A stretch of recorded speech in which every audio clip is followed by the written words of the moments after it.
let's go.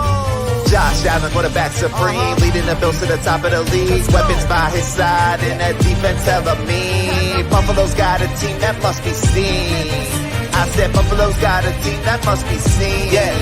Come on. J17 leading the charge. Buffalo Bills on the rise. Passing game on point. Ain't no mirage. Happening right in your eyes. Ain't no surprise. Bumping the second of QB. Stephon Diggs holding in the pass. Group cars in having go deep. We're circling wagon. Just wait and see. From Wyoming to the NFL, Josh Allen's got the skills. Air raid, deep ball, touchdown for real.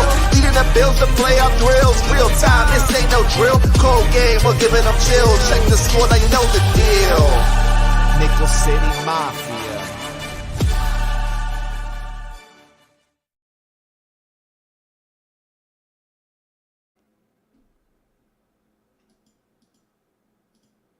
What is up, Nickel City Mafia? Man, it's been a long 3 days of draft, and I'm still recovering, Jake. I mean, we went 4 hours the other night with our good friends from Go Bills Podcast and Red, White, and Bills, and it was a lot of fun. I didn't even feel like 4 hours. And then we had to go through the next couple days, and, you know, the day 2 was pretty interesting, and day 3 just kept me waiting. Every time I'm like, run over to the TV because the Bills were about to pick, we trade back, and then we do it again, and we did it again. And I'm like, oh my gosh, it was pretty stressful and long, but I'm glad it's over. And we're going to introduce and talk about our 2023 draft class. It's going to be fun, and we're going to grade them. Jake, how you doing, man? Oh, hell yeah, Mike. I'm fired up. First off, just watching that intro, it was great to see that at the beginning of the show, because now I'm all juiced up and ready to go, ready to take the bull by the horns. I think I was at another bachelor party this past weekend, as you know. What the heck? And I know it's been an absolute marathon. It's been a straight bender of like a full month, it feels like. But here we are. We're alive. We're kicking it. I think I showed about the entire bar yesterday. I showed them pictures of Josh Allen hurdling people and just saying, how do you feel about another grown man hurdling another grown man the way that Josh Allen does? Because it's an amazing thing. And I just I pulled up a Google image and just walked around the bar and just went like this. And when I get a little drunk, a little tipsy, get a little drink flowing, I always tend to mention Josh Allen's name. I don't know why it is. They say drunk man's thoughts. It's usually what's on the top of my mind is Josh Allen. So had to do it. Love watching that. It's an incredible highlight reel that we put together there.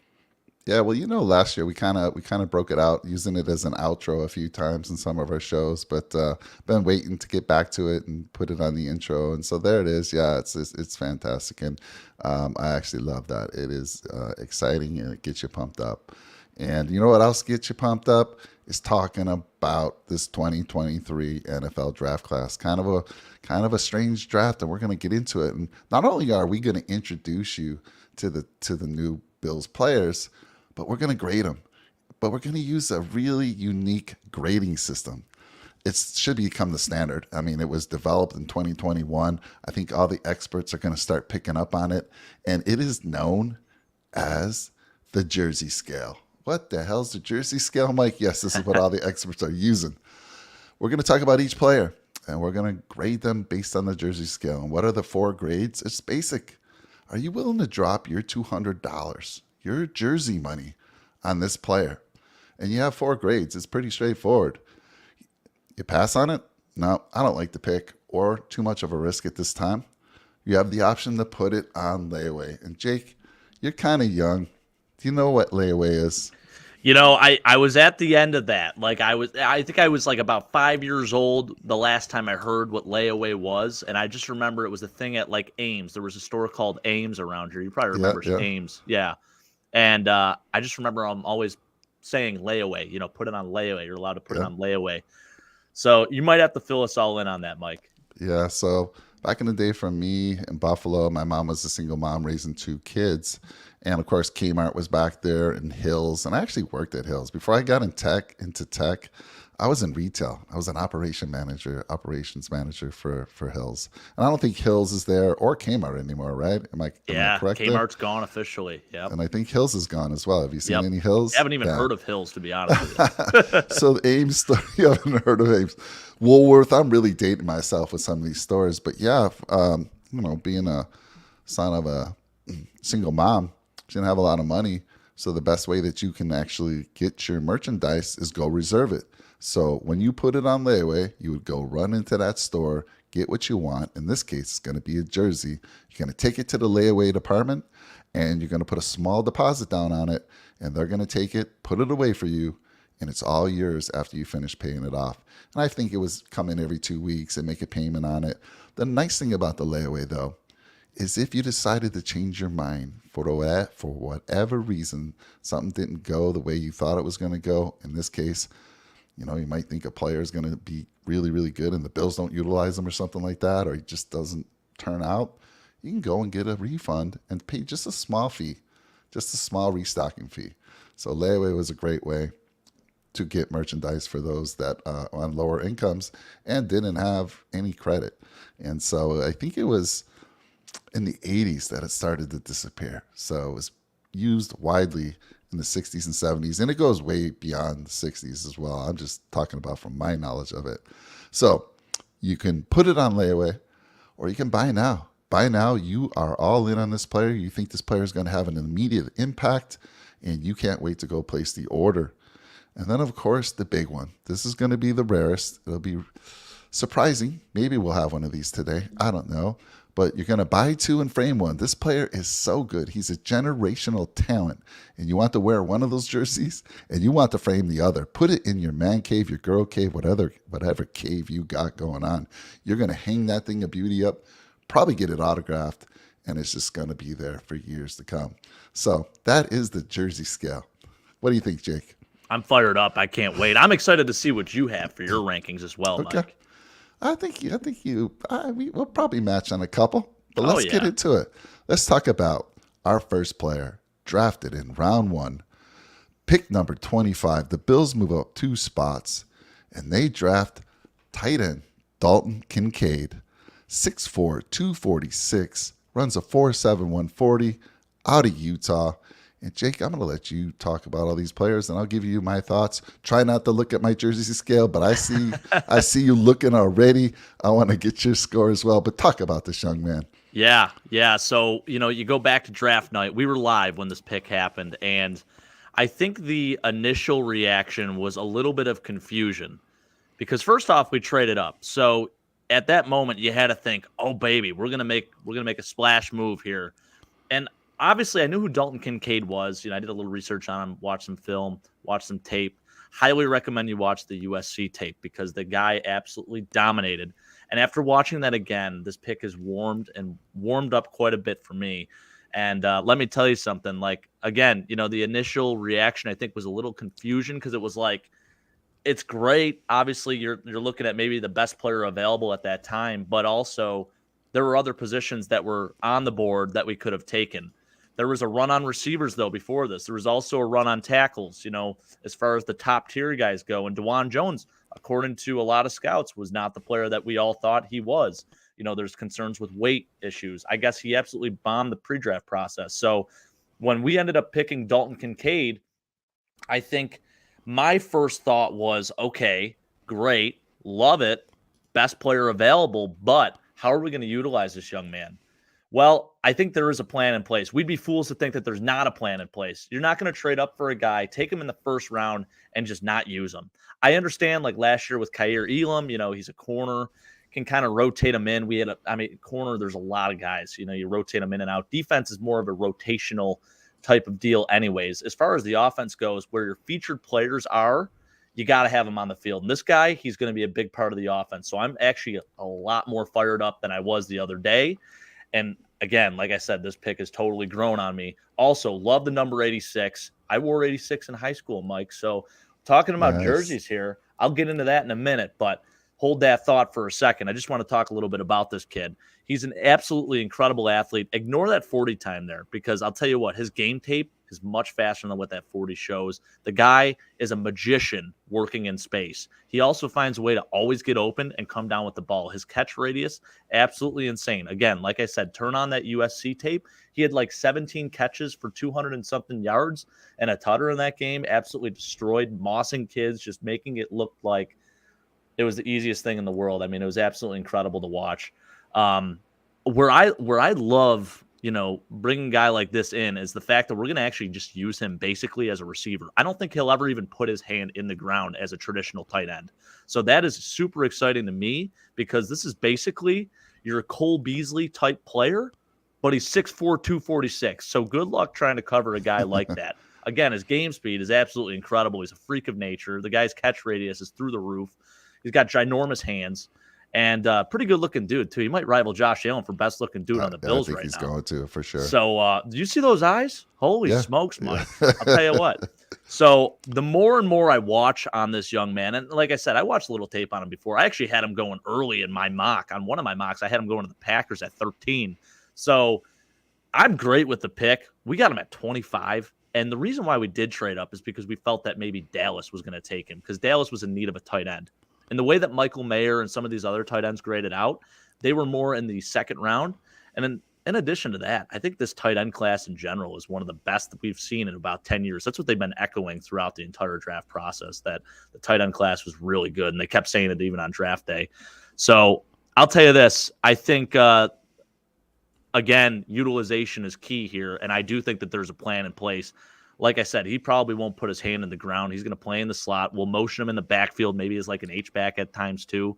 I am fired up for it, Mike. Love the comp to Zach Ertz as well. But I also think maybe Travis Kelce. There's a little comp there too. I'm not saying he's going to be Travis Kelce and have a Hall of Fame career. But if I'm picking on the jersey scale right now, I'm at least going to put him in the buy it now phase. Really? Okay. All right. Absolutely. I want to say hi to Aaron and anyone who else. Akon, what's up, baby? Let's go. Welcome back. Yeah, good stuff. Game Spade baby freak for sure. So listen.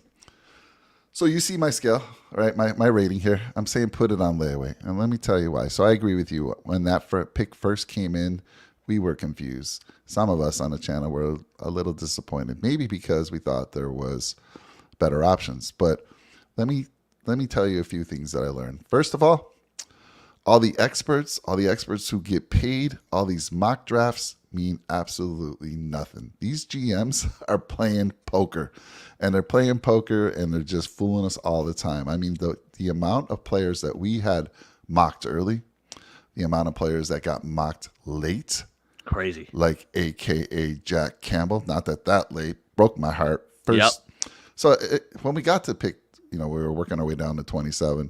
I had my heart broken at 18. Right, at pick 18, Jack Campbell comes off the board by the Lions. Everyone's saying Jack Campbell's a mid-second rounder. That just goes to show you nobody knows nothing until these GMs make the picks. And I know you had your heart broken with Zay Flowers going off the board. At what pick did he go off? It was 22 to the Ravens. 22. And of all teams, too, the Ravens. The other team that would have been worse is the Chiefs, just because it's the Chiefs. But the fact that we have two Ravens members, part of our channel, that hurt a little bit more. And then, of course, they're having a hell of a weekend. They re-signed Lamar Jackson and all this other. They get Odell a week before. Now they have Zay Flowers. It's like, come on, man. But I'll let you continue. I'm fired up still about this pick. I really am. Yeah. So we move up to, and we're like, oh, man, what's going to happen here? Are we going offensive tackle, because we had been talking about getting Josh Allen help. And I had to, and I'll talk about that after I had a few days to think about this pick.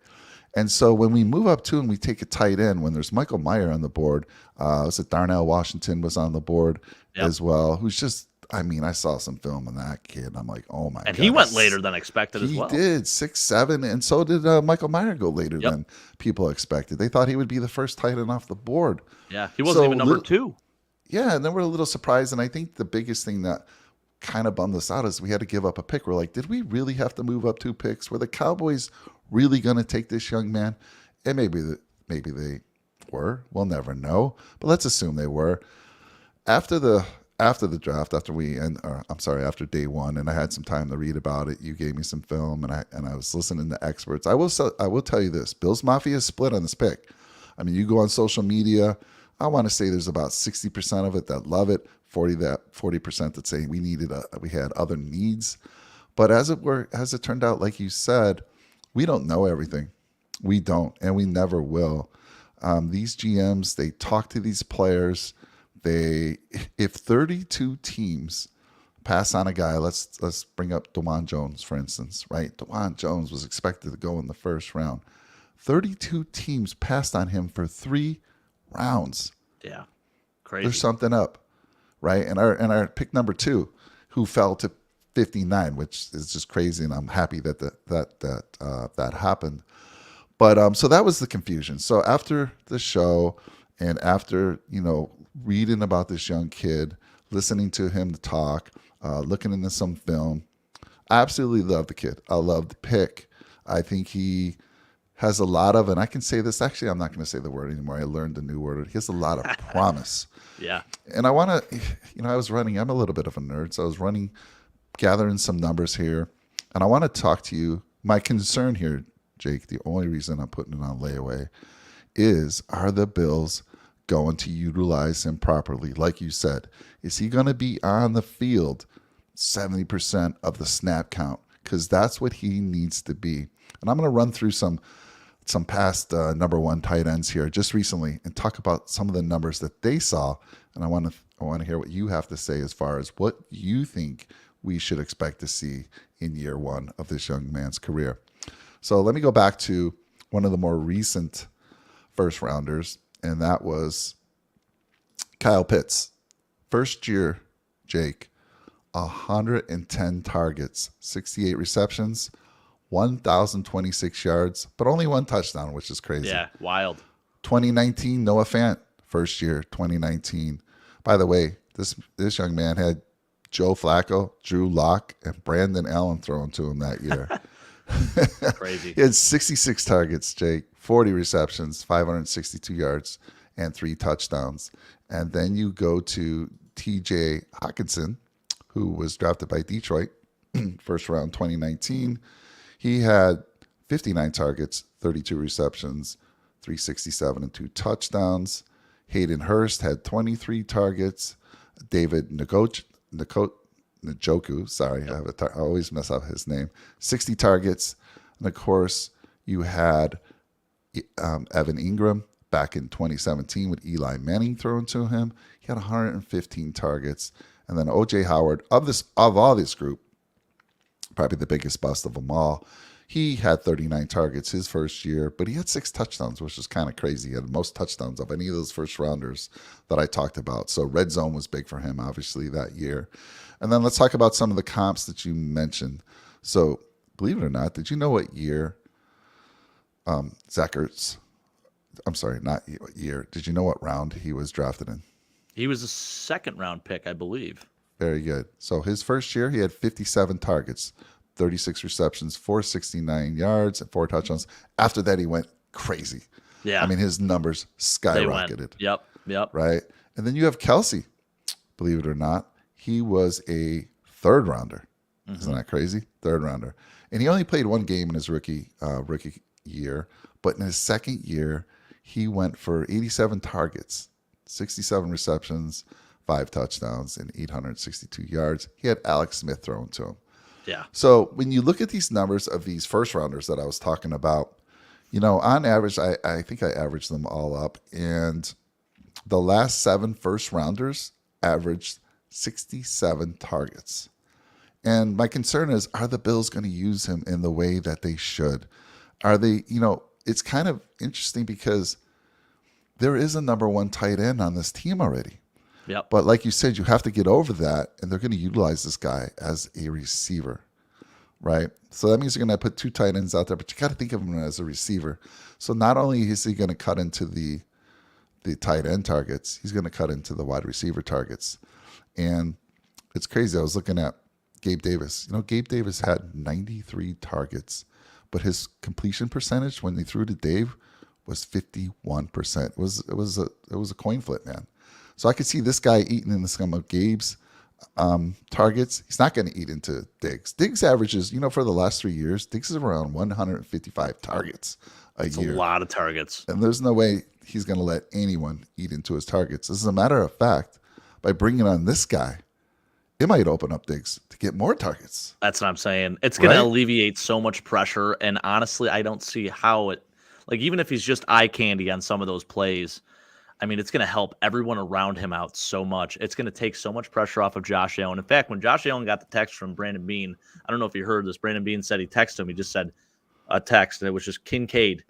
And Josh, I guess, was over the moon, just sending him multiple texts over and over, just how fired up he was, basically like a golden retriever, which that excites me. You love having your star quarterback be fired up about a pick. So, I mean, I don't see how it's a bad thing. I really don't. Yeah, and I have to, and then also after the day one, I thought back to when we first started covering prospects for the draft, and what did we say? We wanted help for Josh Allen. It didn't necessarily have to be the offensive line. We wanted a weapon. Well, the weapon came in form of what's considered, he's called a tight end, but we know he's really just a huge receiver. And what did I want, Jake? I didn't want any short guys. And I will tell you one thing. That's true. The Bills, all 6 players, even 5 of their 6, I forget how many, 5 of their 6 undrafted players that they just signed, only one of them is under 6 feet. I mean, come on, this was a dream for me. So I love it. It's another weapon for Josh. And I think, again, I'm a little reserved only because I want to see if the Bills are truly going to utilize him the way you're thinking, the way everyone wants him to be utilized. But the Bills have been known not to use their rookies in the way we might expect. And so after all those numbers, let's get some early predictions for next year for this young man. Give me some receptions, targets, and touchdowns in your opinion. I feel like both tight ends this year are going to have bigger seasons than they did. I guess Dawson Knox for sure will have a better season than he did last year. And I'm going to liken this to how Rob Gronkowski and Aaron Hernandez, what they put up in New England. So at one point, we had Robbie G over 1,000 yards and Aaron Hernandez was at 900 yards. So that is a possibility. I don't see those numbers being reached by these two, but I definitely see them putting up respectable numbers, each of them probably amassing 550 plus receiving yards at least. So, and if that happens, I'll be good with it because that means that we use those guys and our receivers probably ate up quite a bit too. So my thought is I'm going to say for this young man alone, Dalton Kincaid, I'm going to give him 65 targets. And then let's go with, I think the completion percentage is going to be really impressive here. I think he's going to have 50 catches for, let's call it 600 yards on the dot. Here's where it gets crazy. 8 touchdowns. I'm putting it out there. I'm putting it out there. They're aggressive numbers, but I feel good about this. Let me just say this. I rattled off, what did I rattle off? 4, 6, 8, 10. 7 of them first rounders. Yep. Some of them, and even Dawson Knox is in here. Third rounders and second rounders. The highest one, the touchdown in their first year, 6, was O.J. Howard at 6. Yep. So those are big things you're asking for. If it happens, fantastic. Mine, I'm going a little more conservative. I think. Of course you are. You got to set me back. You got to bring me back down to earth a little bit. I'm going to say because the first rounders that I talked about have averaged 67 targets, I'm still going to say he gets 60. Dawson Knox this past year, Dawson had 65 targets. Now, that doesn't mean he's going to cut into Knox's targets. So I agree with you. Both these guys can get their, have their cake. But I think he's going to have 60 receptions or 60 targets, 41 receptions, 2 touchdowns. And the yardage, I didn't predict that, but I'm going to say roughly around 500 yards. And will you be satisfied if he reaches those numbers? Will you be satisfied with that? Yeah. Okay. For how the Bills utilize him, yes. And I'll be even more satisfied if we continue to move through the playoffs further and further. Oh, absolutely. Because that's what it's all about, if it helps right? us win. That's what it's all about. Yes, getting us a win. And, again, it lived up to my requirement. Get bigger, get more physical, and this guy is that. So once I got that out of my mind that he's a tight end, no, he's a tight end, he's a receiver, and I watched some of that film, I'm like, oh my goodness, I love this kid. I just hope Buffalo utilizes him properly. And that's going to make a change. It's going to be a change on Dorsey, right? Just some more numbers for you. Out of Josh Allen's 567 pass attempts, he threw the tight ends 13.5% of those. So 13.5% of those targets went to the tight end. And he needs to throw to them more because when he threw to the tight ends, they had the best completion percentage, and which was 74% when he threw the tight ends. Most of that was Knox, of course. But yes, to have Kincaid in there, and Kincaid has amazing hands. I don't know if you saw. So I love it when they showed the call to him and he had his family around him. Did you see that? Amazing. I did. And when he got off the call and he said Buffalo Bills and they just went crazy, man, chills, just chills. And then today I caught a video of him at his first day at the facilities there in Buffalo. Just a super nice kid, big dude.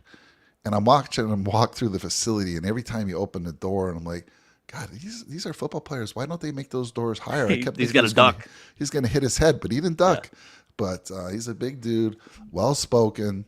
Like you said, he could take Josh for some commercials. Take a little heat off Josh too, on the public eye. So what's Aaron saying here?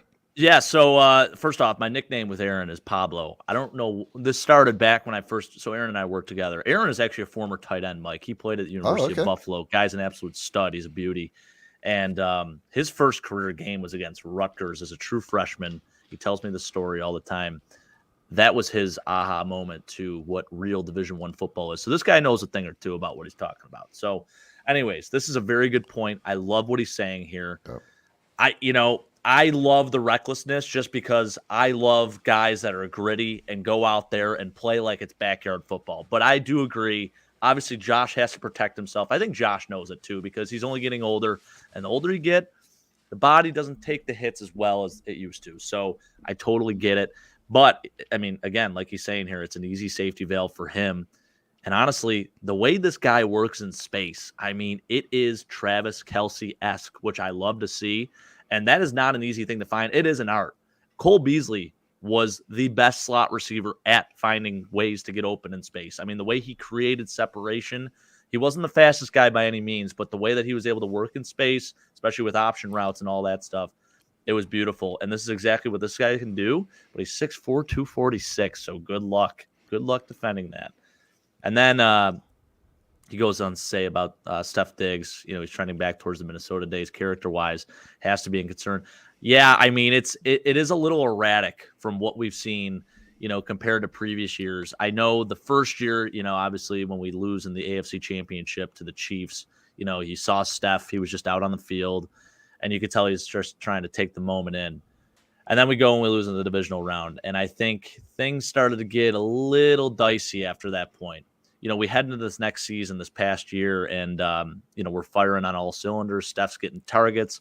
And then something happened after that, Thanksgiving game, I think, because there was that clip that came out of him and Josh Allen talking, saying how they loved each other, all this other stuff. But then for whatever reason, Steph got less and less targets as the year went on. And I don't know whatever the reasoning was for it. I don't know if it was just part of the scheme or if he wasn't getting open. I mean, this is a guy that you're going to throw the ball to no matter what, whether he's contested or not. So I think everything's sort of built up, and now you're starting to see some of the frustration. It is a little nerve-wracking. I think as a fan, you're seeing all these cryptic tweets and his brother saying, you got to come play in Dallas. He's liking tweets, and people are reading into it.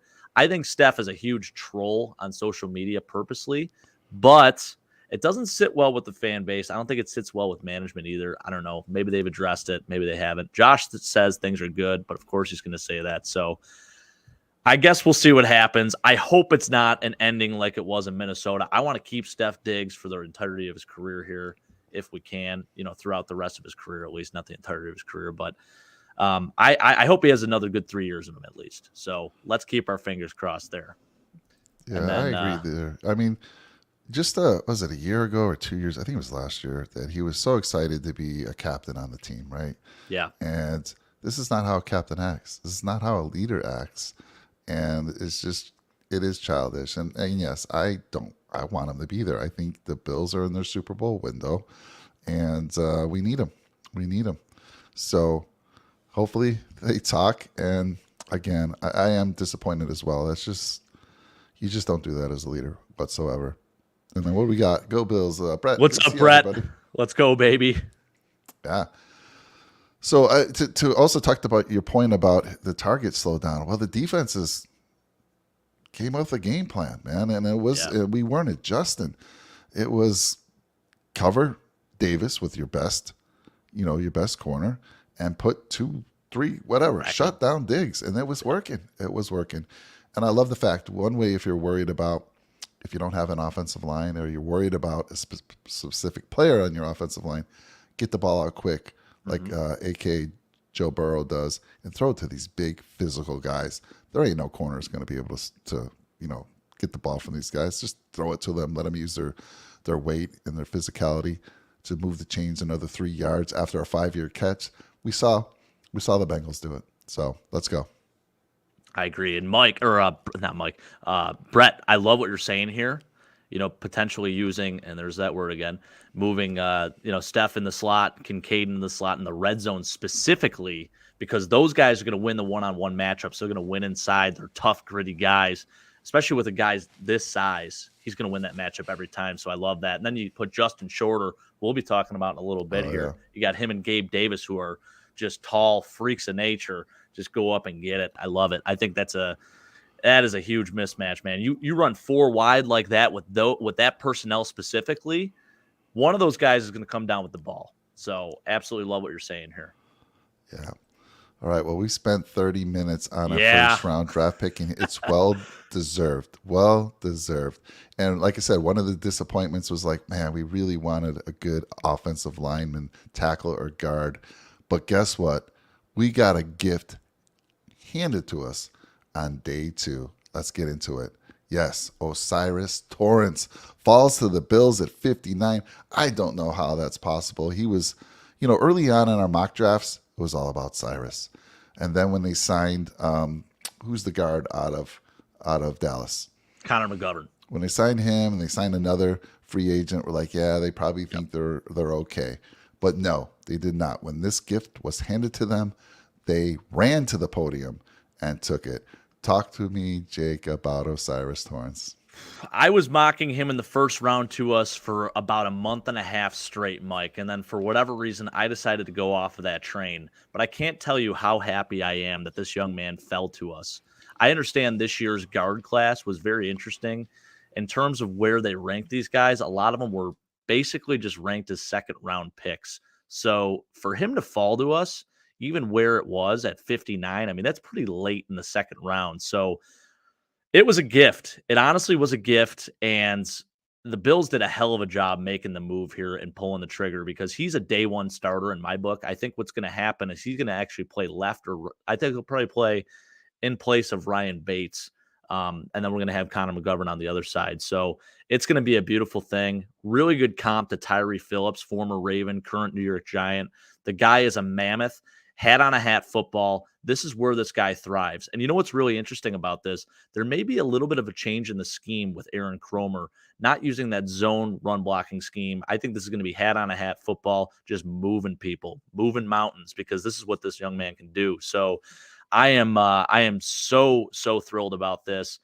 I love where you're ranked it as a generational talent, because let me tell you something. You're not going to see too many guys that are 6'5", 330 that can move laterally as well as this young man can. So I'm all for it, Mike. Let's buy a jersey, let's frame it, and then we'll wear one to the game. I mean, this is where I'm at with this pick as well. I'm in total agreement here.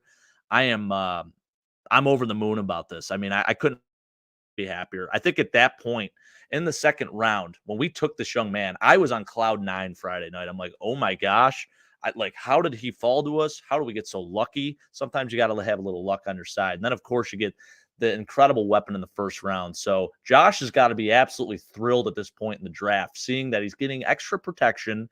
And then how about the running backs? Maybe they're like, you know what? Maybe we'll eat up a little bit this year too. I mean, it's a great sign moving forward. Obviously no one wants to hear, oh, we're going to run the ball more. But, hey, he gives you an opportunity to move mountains, like I said. And, especially in the goal line situations, maybe we get that extra yard this time around. Maybe Josh doesn't fall or fumble or fall forward and not get the first down this time around. Maybe because we have O'Cyrus Torrence here, we'll be able to get that first down easily every time. So I'm so pumped about this. And, as far as comps go, I know we have Tyree Phillips on here. Another really good comp, honestly. I know a lot of people probably don't want to hear this just because of recency bias, but when Roger Saffold was an all-pro and probably the best run-blocking guard in football, that is my comp for this young man. He's a younger Roger Saffold, and that's a really good Roger Saffold. It wasn't the Roger Saffold of last year. I know he's a Pro Bowler last year, but it was a fan vote thing. This is pre-Bills Roger Saffold. This is where I'm comparing him, and I think it's a great comp. You are on mute, sir. I always do that. Sorry, I've been suffering with a cold, and I don't want you to hear me sniffling. You sound great, stuff, but still struggling with that thing a little bit. So that's why I'm going on mute more than normal.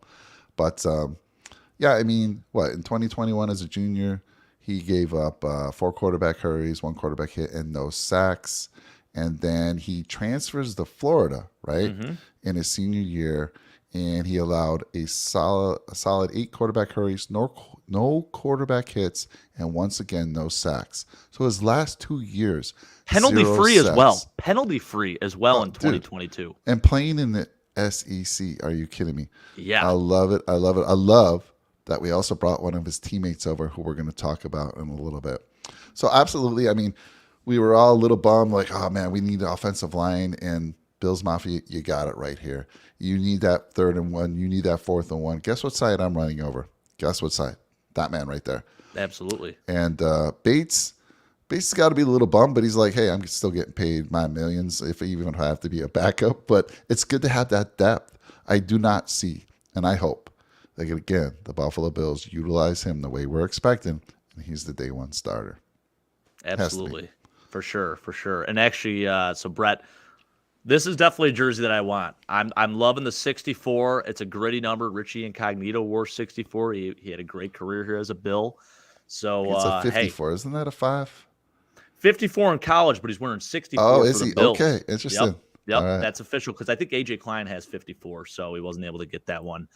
And I love what you're saying here. I do actually agree. I kind of worded that wrong. Yeah, I think that's actually what they're going to do, Brett. I think they're going to actually play him at left and then have move Connor McGovern over to Ryan Bates' spot. Ryan Bates is just going to be kind of like a rotational guy.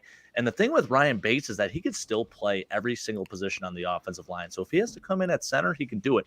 Even if we got to kick the guy out the right tackle, he has experience there, which is absolutely wild. Nice. So, and he's got the size. He's 6'5". So, I don't think he's too upset about it.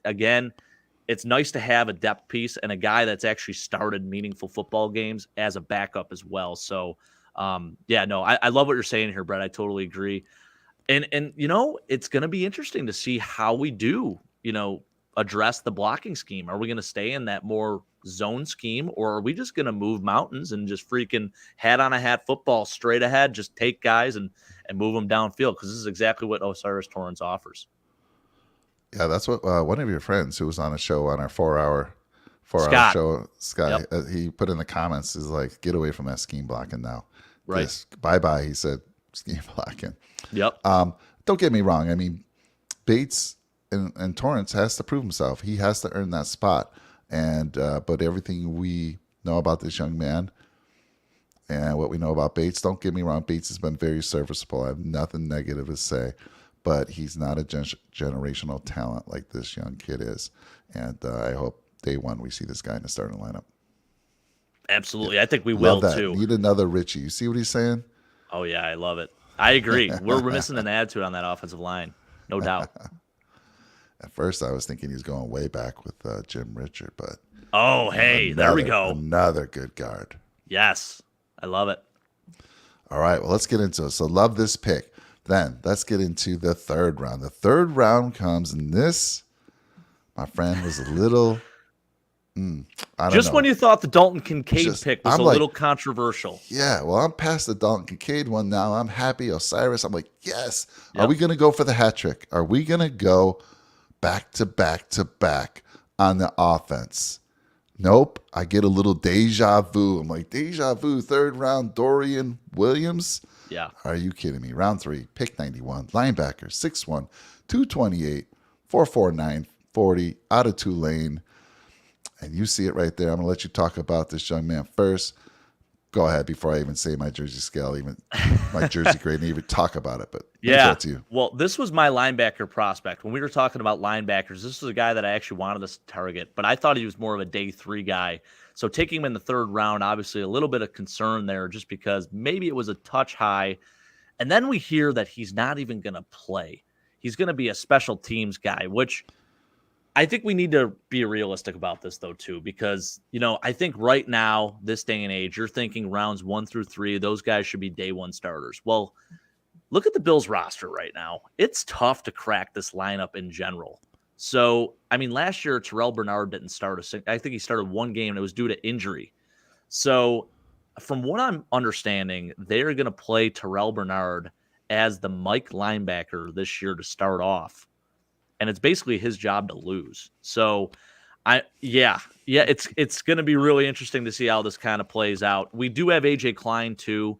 But Dorian Williams, I'll talk a little bit about him. So first off, look at that 40 time. And I know you don't pull a lot of stock in 40 time, but there is something to be said about it because his game speed matches up very well. And something that he offers that a lot of guys on our team don't, outside of maybe Matt Milano, are his coverage skills.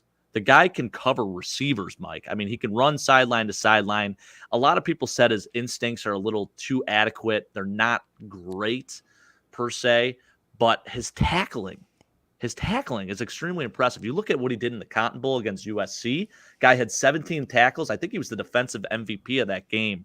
And that was a super important game for me. That's where he showed that he could play at the big level and actually cause disruption. I think 12 or 13 of those tackles were either behind the line of scrimmage or at the line of scrimmage. So that's something that we've been missing with Tremaine Edmonds. Everyone's saying he's not making tackles at the line of scrimmage. Well, obviously the scheme is part of that, but also this is a guy that's going to go run up and maybe he'll make some, commitment mistakes, but also I love a guy that's willing to put his body on the line and actually make the tackle at the line of scrimmage and not just sit back and hesitate, so that's something I love to see.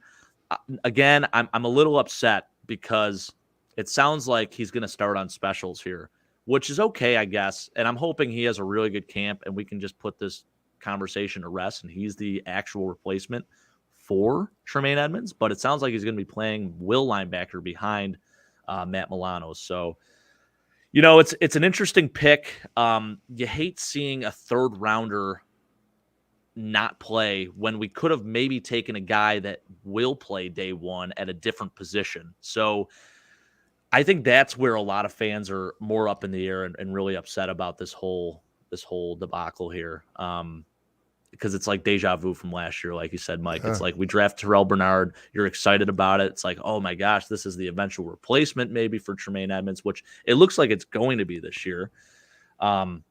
But then we take another guy here and, looking at the linebacker position, it wasn't like Terrell Bernard did anything that was super sensational where we felt confident at the position. So I think going into the draft, it was one of our top needs.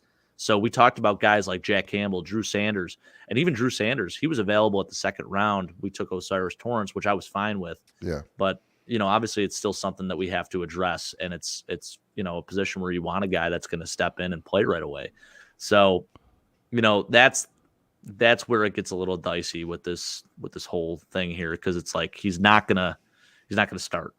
So I like the kid a lot. I think his potential is there, and I like the comp to Robert Spillane. His size is the exact same as his. I believe they're both the same height and weight. I think his peak could potentially be Thomas Davis. Thomas Davis came in as a safety. He was a little leaner, kind of put on some weight, ended up being like 6'1", 235, but really good in coverage and played in the middle there. So that's what I'm hoping he ends up like. So what do you give him a grade on the jersey scale? I'm going to say put it on layaway. I'm not going to be as harsh as you as the past, just because this is my prospect. I'm a little biased here, and I do see what he can do. Okay, that's fair. For me, like I said, and you said what I said as well. It's just deja vu. There's nothing that excites me about this. I wanted a linebacker.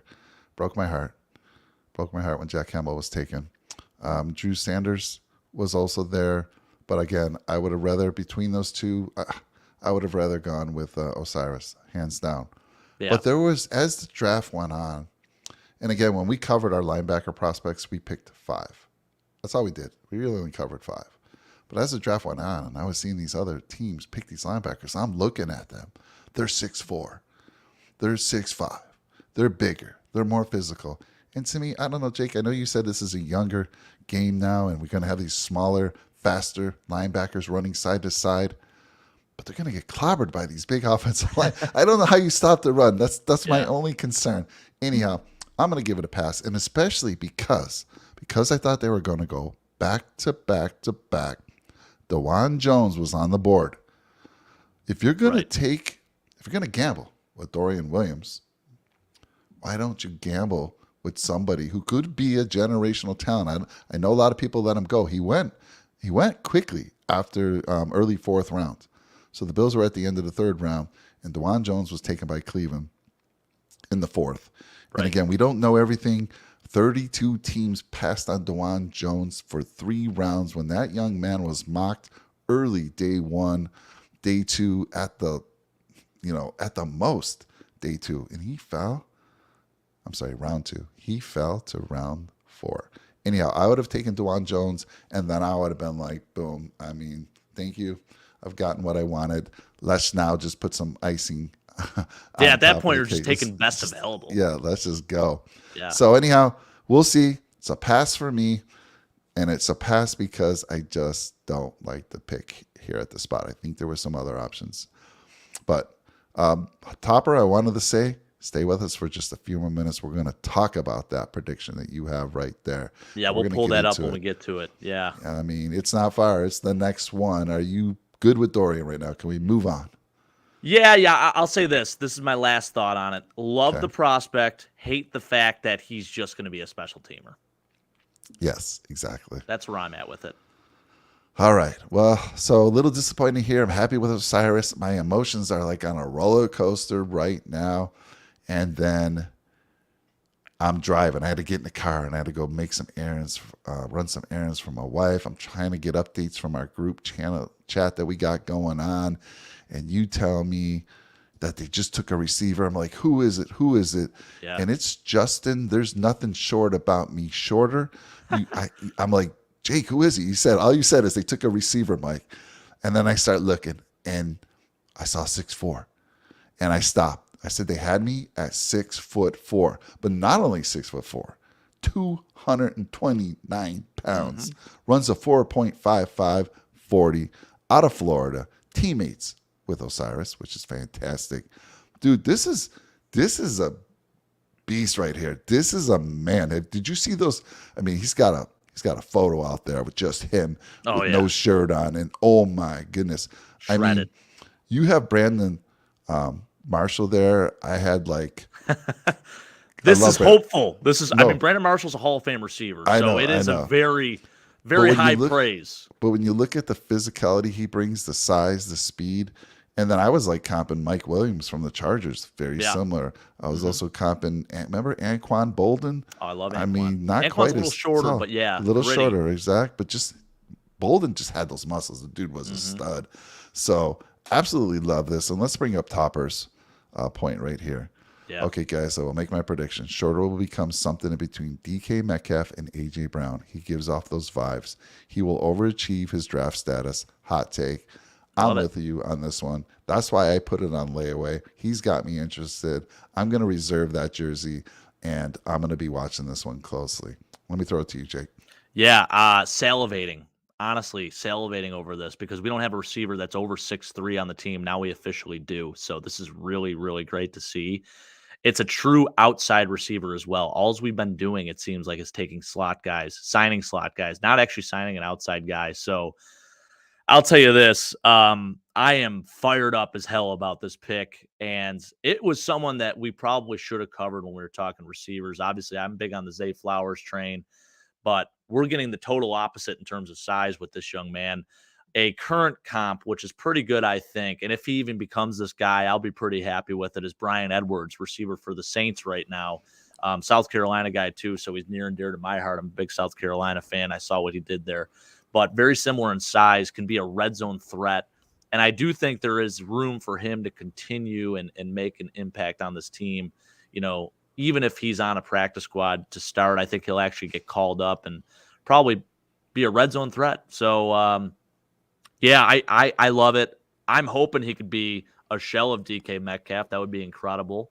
A shell of AJ Brown. I would love to see it, Topper. I'm all for it. But yeah, I mean, it's interesting too because this guy, believe it or not, in his recruiting class was the number one receiver, and he was ranked amongst other guys. He was ranked ahead of Amon-Ra St. Brown and Jamar Chase, Jason, just to name a few of those guys in that recruiting class. So, yeah, I mean, to get him in the 5th round, incredible value here. And, I think he would have actually gotten drafted higher, but he had a hamstring injury this past year that caused him to miss 5 games and actually probably lowered his 40 time a little bit. So, yeah, I'm fired up about the prospect. And for me, I think putting it on layaway is probably the right move because obviously it's tough to buy a 5th round pick, buying a jersey for a 5th round pick right off the bat. So let's put it on layaway.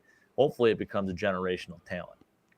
Now, who was his quarterback? Because you watch a lot of college football. Who was the quarterback in his last year? And, I looked at his numbers. He did not live up to the expected numbers for some reason. I know he put up an insane average 20 yards per catch, but it seemed like his targets were low and they just weren't going to him a lot. Do you have any insight to that? Yeah, well, he had Anthony Richardson as his quarterback this past year, who was the 4th overall pick. But honestly, that it was basically his first full year as a starter. So the utilization was a little interesting there in Florida. For me, he only played, I think he played in 8 or 7 games this year, still put up over 500 yards. So not terrible as far as numbers go. I think he had 29 catches for 500 something yards, averaged 16-ish yards per catch. So you love to see that. I mean, as a big play guy, I think that's what he offers. Red zone and big plays, just throw it up to him basically. Oh, yeah. And I gave a comp to Brandon Marshall just because Brandon Marshall, I think, was a 3rd round pick a little bit later on. I think he, like I said, he probably would have went higher had it not been for the hamstring injury. So that is why I'm giving that comp. And I'm wishful because, as I said, Brandon Marshall, Hall of Fame receiver. If he can become Brandon Marshall, we're set, man. That's great. Oh, for sure. When you gave me 2 comps on this young man, and I saw Marshall, the old you're like, I'm put that. Yeah, I'm putting Brandon Marshall on there. And also, think about it. Gabe Davis, he's going to command a lot more money than he probably should be paid. So if he's the eventual replacement for Gabe Davis, I'm pretty freaking happy if he turns out, halfway decent. I mean, Jake, I just love it. You know what I said? What had I been preaching all year leading up to this is like size. Over 6 feet. Not only are they going over 6 feet, 6'4" and 229. These crazy. guys, look at that guy. I'm telling you, go check out that picture of him just flexing the muscles. Is like, what corner is going to stand a chance against this guy? And then throw up a 50-50 ball. That now becomes a 70-30 ball because of Justin Shorter. I mean, look, you got Kincaid out there. You throw out, let's say you're inside the 20. Our red zone numbers, Jake, should go up substantially with Kincaid if Shorter does get some play. I'd put him in there just in the inside the 20. And then you got Gabe Davis, you got Knox. I mean, my goodness. It went from too many short guys to just right. Perfect. We got the freaking Twin Towers out there. I mean, Oh, my goodness. Like I said, you line those 4 guys up. You have Yes. move Steph on the inside. You're in the red zone. Move Steph on the inside. Put him at slot. You have Dalton Kincaid on the other side in the slot. Then you got Gabe Davis and Justin Shorter. I mean, good luck defending that. I mean, Jake, you get why I like the taller guys, right? It's just a bigger target for Josh to hit. You can be a little less accurate with these bigger guys, especially these guys. And I forget what he had. I think this guy might have a 35.5-inch vertical. I don't know. You could be a little less accurate. And these guys, this guy almost has 34-inch, I think if I remember, 34-inch arms. Wingspan is crazy. Hands. Yeah. I mean, just that ball just going to get swallowed in those hands. And really, really excited about this. I just can't go by now because he is a 5th rounder. But I see and I'm going to use the word here only because he's special. I see the potential in this young man. Me too. I'm fired up for it, Mike. I think it's great. Great value. Again, all the picks that we got, I feel like the value is definitely there. And we didn't have a 4th because we had traded up for Kincaid. We did have a 4th going in, But then this is where it got kind of weird. We had some 6th-round picks. All of a sudden, every time it came up on the board, I'm like, what just happened? Bills trade down. And our last two picks came in the 7th round. So I'm going to throw it to you talking about Nick Broeker. Well, you got him listed as a tight end. I got that wrong. That is true. That was just a copy and paste. Ugh, bummer. No, it's okay. He does have some athleticism on him, though, I will say. And I think what's great about this young man is that he started 23 games in his collegiate career at the left tackle position. So it was only this past year that he actually switched to left guard. They moved him inside. I think what you're getting with this guy is, versatility, of course. He offers that ability to potentially play the tackle position if he needs to. And he played it at a high level playing in the SEC. So, yeah, I like this kid a lot. I think the Wyatt Teller comp is pretty good. He's a late round guy. We end up getting him in the 7th round here. And, with him, I think athleticism is huge and versatility is huge. So he's going to be a depth piece for sure. I think a really good other comp is Ben Bredeson, kid out of Michigan. He's currently with the Giants right now. But again, what I love is the fact that he started 23 games at left tackle, and only this past year was he playing left guard. So again, being able to do both things is pretty impressive. Also, the way he moves people, I mean, it's basically like the other player he's going up against is like a sled. He's just pushing the sled downfield. So watched a little bit of tape on this kid. Love what I saw. And, again, great value here in the 7th round. And I love it. I mean, they continue to help the offense out here. It's been mostly offense. What do we have? One defensive player so far? Yep. Dorian? I mean, this is exactly what we asked for, so better be careful what you wish for. It might just happen. And it did. And again, it's 7th rounder. For me, it's a pass, obviously, because it's just, it's a risk here. Don't get me wrong. There's been 7th rounders. There's been undrafted tackles or linemen that have done extremely well in the NFL. But at this point in time, it's a pass for me on the jersey scale. I would say that too. I think that's fair just because you just don't know. But I'm excited about it just because it's a nice depth piece for sure. Yeah, I love it. Big physical dude. And you can see in his face, man, he's not afraid of anything. Bring it on. That's right. All right. And then finally, we get our final pick of this draft class.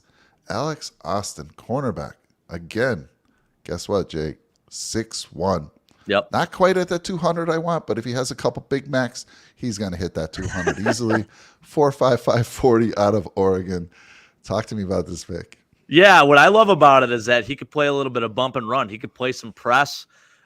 He's got those long arms, and a really good comp for him is, I would say, a poor man's Algerius Sneed corner for the Chiefs right now. I think they're actually the same height and weight exactly, which is, you love to see it. He's a 4-year starter at Oregon State too, Mike. So that's even more impressive. What I love too is that he was projected as a 5th rounder. We ended up getting him in the 7th round. So again, value. I think taking the best player available is always great. And then just adding to the cornerback room, I love to see that because, you look at guys like Christian Benford, who are going to probably move over into the safety spot.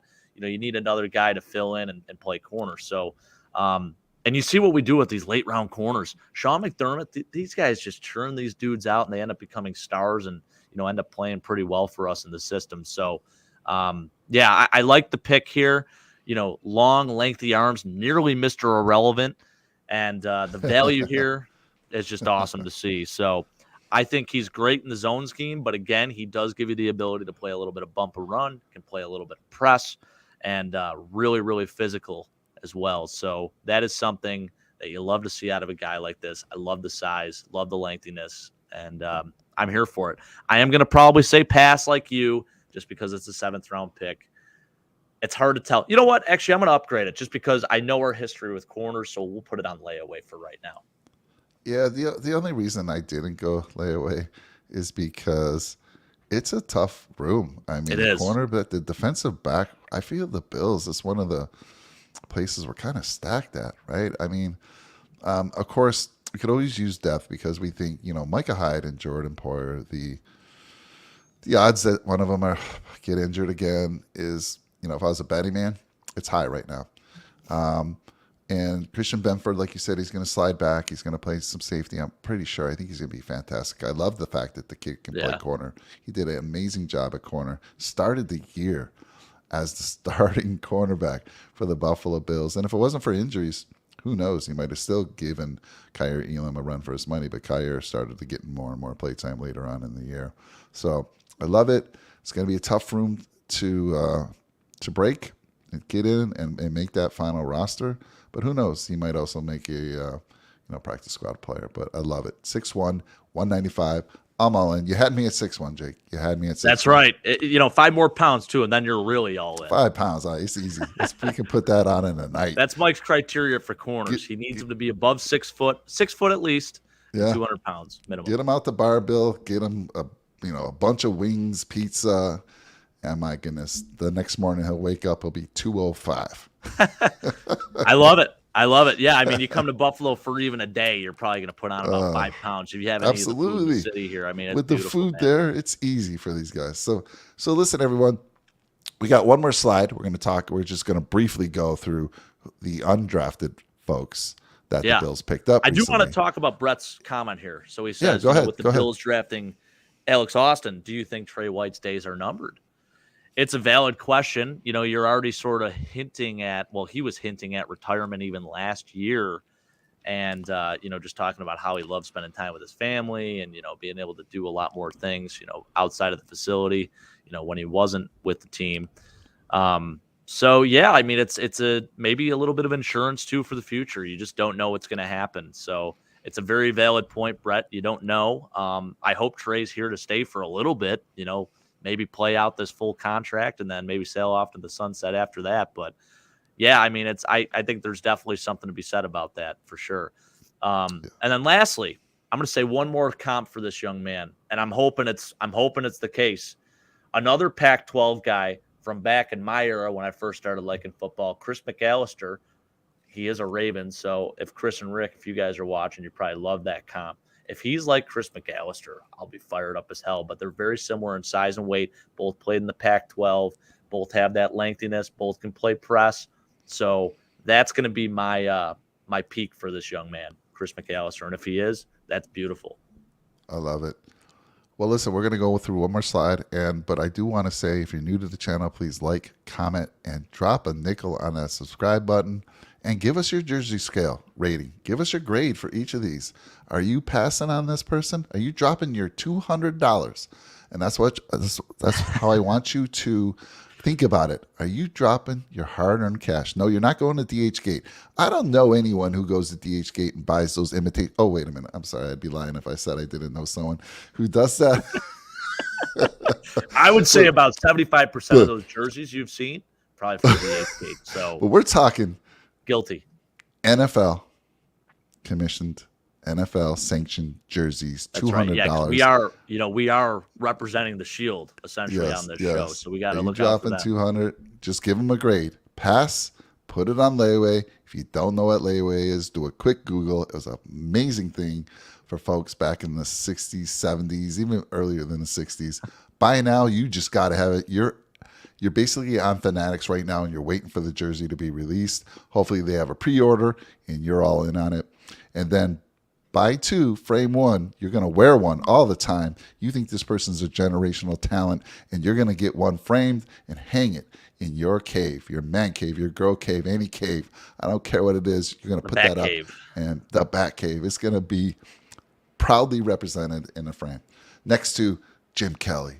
Next to Thurman Thomas, Bruce Smith. You're gonna have this some player hung next to them. Yes. So we had one. It's rare. I don't usually go there, but at Osiris Torrence, I said I'm buying 2 and I'm framing 1. So let's go. Give us your grade as well. So let's get on to the last slide. I'll let you go through these names real quick, Jake. There's actually a cool one there, and I'll let you talk about it here. Let's go. Yeah. Yeah, I was just going to say, I hope you bring up Richard Garage first, because Osiris Torrence's teammate ends up signing with us as an undrafted free agent. We may as well call ourselves the Buffalo Gators at this point. We get Justin Shorter, and then we get Osiris Torrence along with this young man. Garage, freaking love it. He's the blindside left tackle there at Florida. He had 43 career starts there, Mike. And I think what he's bringing to the table here is obviously a little more size. He's 6'5". I think he's actually a little leaner, though. He's actually 306, but don't let that confuse you. The guy can still move mountains. That's why he's called the Garage. That's actually literally how his last name is pronounced. So I do like the pick as an added depth piece here, just as a nice undrafted free agent signing. Not sure if he's going to make the squad or not, but, obviously love bringing in another tackle. Why not? Then you have another guy. Let me just stop you there for a sec. He's got to make the team. You know why? It would make our sponsor from last year extremely Gorilla happy. Garage. Garage Gear. You're right. Why wouldn't Dick Garage sound fantastic? That would be great. Video, right? I agree. Yeah, I'm here for it. So let's put his jersey on layaway too. Why not? Exactly. Let's do it. Richard Garage. Go for it, Jake. Yeah. So then we got Jordan Mims, who's next up here. His numbers at Fresno State were fantastic, and he is the only player under 6 foot, unfortunately. But look at these numbers: 1,327 yards, 18 touchdowns this past year. Mike put up some insane numbers. Absolutely killed it at Fresno State. I believe he offers a nice tweener sense in between, Damian Harris and James Cook. It's going to be a tough roster to crack. I think we do have our 3 running backs on the team. But, the Bills, sometimes they like to keep 4. Maybe you have 1 play specials. It'll be interesting to see what we do with Tywan Jones still. So see if we still keep him. Maybe this guy's a replacement for him in the future. I don't know. But I do like the signing. It's going to be a long shot for him to make the squad, though, unfortunately. But he does bring some nice numbers from Fresno State. I'm going to have to pass on the jersey, though, for right now. So going right into the next one, I mean, we talked about the guy that's actually under 6 foot. Now we have a guy that's the tallest player at a skill position on the team. He's 6'6", absolute monster of a human being, 6'6", 210, Tyrell Shavers, San Diego State kid. Production wasn't insane by any means. I think he only had a little over 600 yards this past year. But again, offering, some red zone potential there. Teams will get a pretty good look at him in the preseason. I don't think he's going to make the squad. Maybe at best he's a practice squatter. This is a really tough receiver room to crack as well. I think these guys are just kind of filling the roster right now. They're going to be auditioning for other teams. So as much as I love it, him being 6'6", I don't think it's going to happen. I hate to say it. I don't think so either. But it's nice to see that Bean watched our shows and said, hey, Mike wants everyone over 6 foot. We're not going to let him down. So love it. Yeah, exactly. You know what I love, too, about these undrafted free agents? I feel like they're all positions that we talked about being positions that we should target in the draft. We really filled out the roster well, especially just bringing in these guys. So this is another one. I do believe he has a shot at making this team, DJ Dale. This guy is a monster who was more of a rotational guy at Bama. He did start 12 games for the national championship team in 2020. But he's playing behind first-round picks, so it's hard to get on the field when you're playing behind a bunch of dogs, And I mean, you have third-teamers on Alabama who are, probably second-round grades if they're starting at least. So I'm actually really excited about this pick. In terms of size, he's a little bit bigger than Eddie Oliver, but he's probably going to play that role if he does get some playing time. He's only 6'1", 302 pounds, so he's a little bit heavier. But he's a Saban guy. And when he was in there and he started those 12 games for the Natty team, did a really, really nice job. I like him a lot. And like I said, probably out of all these guys, he's got the best shot at actually making the team, maybe seeing some time. So I'm here for it. I think so you're going to put that on layaway then? I'm going to put it on layaway. Absolutely. Yeah, I think he's a guy that's actually going to see some time this year. So right, I'm excited about that one. Yeah, I think that was a really good value undrafted free agent signing. So, yes. Then we got some really good bloodlines here. And Jalen Wayne, cousin of Reggie Wayne, which is always a great cousin to have. I mean, Reggie Wayne, Hall of Fame receiver who played for the Colts. So, love to see the bloodlines. But again, it's going to be tough to crack this receiver lineup. I mean, it's, we have so many guys that we're going to keep. We might keep 6. We might keep 7. But if it's 7, then you're going to be playing specials. So, or returning. For me, unfortunately, it's going to be an audition tape type piece for him. So I'm going to pass on it, although I do love Reggie Wayne. We'll see if he Reggie gets a shot Wayne, somewhere else. Marvin Harrison, Peyton Manning, man, fantasy Brandon football Stokely. delight. Oh my 2004, goodness. they had 3 receivers over 1,000 yards. Mike. It was incredible. Crazy. Yep. Those were the days, man. And then lastly, let's talk about Noah Henderson a little bit. 6'6", 319 pounds, Mike. 319 pounds. Wow. He was a captain there. Physical run blocker. So there's been a very noticeable pattern of guys that we took as far as the offensive line goes here. Guys that literally are named garage, guys that are just going to be hat on a hat guys, moving people, taking people on straight up. So curious to see if there's going to be a shift in the scheme. I mentioned it earlier, like, are we going to stay in the more zone scheme when we're running the football? Or are we going to just be man on man and just go for it right up the middle, just crushing bodies left and right? Because Noah Henderson fits that scheme very well. I like this signing as a depth piece. Going to be tough for him to make the squad as well. I'm going to pass probably on the jersey, but do love the size. And you want to talk about in terms of physicality and how he is at run blocking. He's amongst some of the better guys, in this entire class. So I was pretty happy to see that signing as well. Who's the last undrafted free agent that the Bills signed that you can remember really becoming a star, if not a regular starter? Probably like a real impact guy. Yeah. Was there any? I mean, Freddie Jackson comes to mind. Okay. There you go. And boy, did Freddie look like he could still play, right?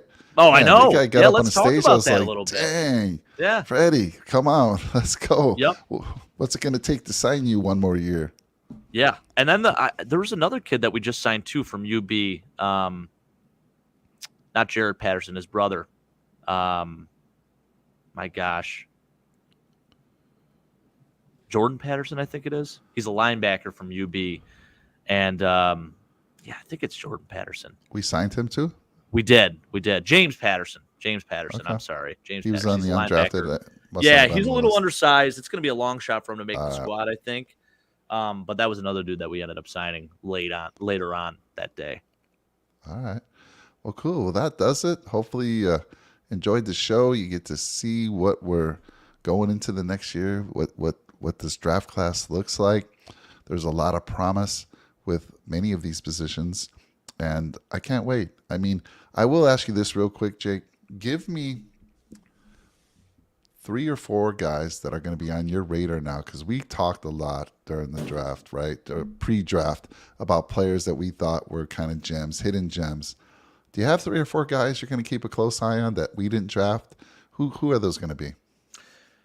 Well, obviously, that we didn't draft, I'm going to be keeping an eye on Zay Flowers, because that was the guy I was just beating my chest about all draft process, and curious to see how he fits with the Ravens. I think he's going to be like Marquise Brown 2.0 there, so great for them, man. They got themselves a good one there, and now he's paired with Odell, so that team's going to be scary on offense. You got him, Odell, Mark Andrews, and Lamar Jackson back with the squad. Yep. And, I mean, J.K. Dobbins in the backfield, too. So, I know we're kind of a Ravens show, so I do have to tip my cap to what they did again. They somehow, last year they probably had the best draft. This year, they're coming off a disappointing season, but their offensive firepower is there. So that's going to be an interesting team to watch. But, yeah, obviously I got to pay attention to my guy, Zay Flowers.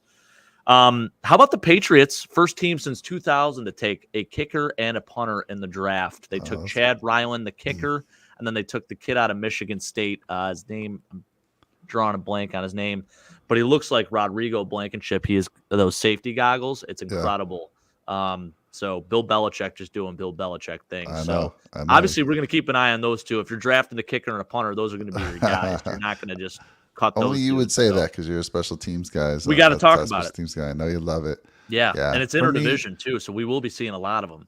For me, I got a couple. I'm going to be watching DeJuan Jones because we had a chance at getting him, and we took Dorian Williams. So I'm going to pay close attention to the Cleveland Browns, who have always had a good offensive line when it comes to running the ball, and I think they got a gem there. I'm obviously going to watch Jack Campbell, a.k.a. Brian Urlacher, version 2.0. And then I'm going to keep close eye on Andre Osavas, who got drafted by the Cincinnati Bengals in the you want to talk sixth round. jerseys? You want to talk jerseys? And how much does that sting that he ends up going to the Bengals? And he's again another 6'3", 6'3" kid, 6'4". I think he's 6'3". Fast kid. Yeah. Oh my goodness, I loved him. He was one of my guys that I said if we had draft, all of us were getting his jersey.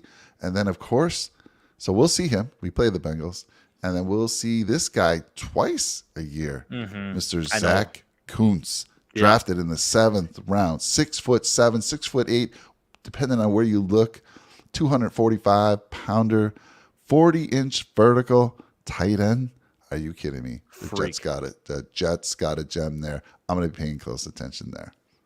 And that's kind of it. Again, appreciate everyone out in the channel. Jake, you and I, nice little short show for us, hour and 15 minutes. Not bad. And we'll see you soon. And appreciate all of you. Have a great night and have a great week. Let's take a breather now. The draft is over. Let's start looking forward to these young guys joining our team and getting back to the Super Bowl.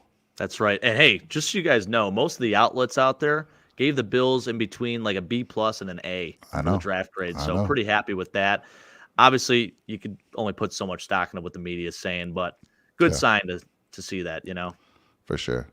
All right, Jake, you have a good one, man. I'll talk to you soon. You too, Mike. Go Bills. Go Bills.